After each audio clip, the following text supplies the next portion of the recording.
কবজির ব্যথা নিয়ে অনেককেই চিকিৎসকের কাছে আসতে দেখা যায়। এ সময় বৃদ্ধাঙ্গুলি ও তর্জনীতে বেশি ব্যথা অনুভূত হয়। কখনো বৃদ্ধাঙ্গুলের পাশ দিয়ে উপরের দিকে এই ব্যথা হয়। রাতে হাত অবশ হয়ে আসে। অস্থিরতায় ঘুম ভেঙে যায়। কবজির বা বৃদ্ধাঙ্গুলির ব্যথা অনেক কারণে হতে পারে। ডি কুয়ারভ্যান টেনোসাইনোভাইটিসের মধ্যে অন্যতম।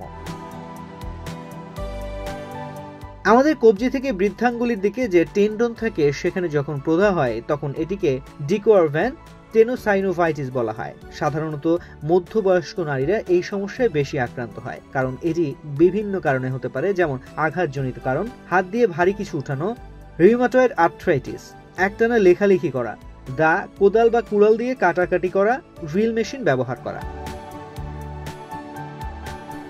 রোগ নির্ণয়। সাধারণত একজন বিশেষজ্ঞ চিকিৎসক ক্লিনিক্যাল এই রোগটি নির্ণয় করতে পারেন। তবুও কিছু কিছু ক্ষেত্রে অনেকের কবজির এক্স-রে ও রক্তের পরীক্ষা প্রয়োজন পড়ে।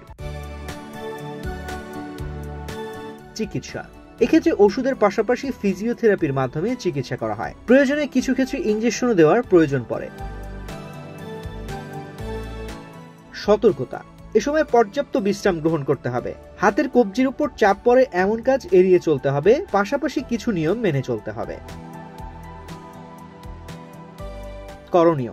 হাত দিয়ে ভারী কিছু ওঠানো যাবে না, কাপড় চোপড় চেপা যাবে না, টিউবওয়েল চাপা যাবে না, একটানা বেশিক্ষণ লেখালেখি করা যাবে না, দা, কোদাল বা কুড়াল দিয়ে কাটাকাটি না করা, ড্রিল মেশিন ব্যবহার না করা, কাজ করার সময় বিশেষ ধরনের ব্যান্ড ব্যবহার করা।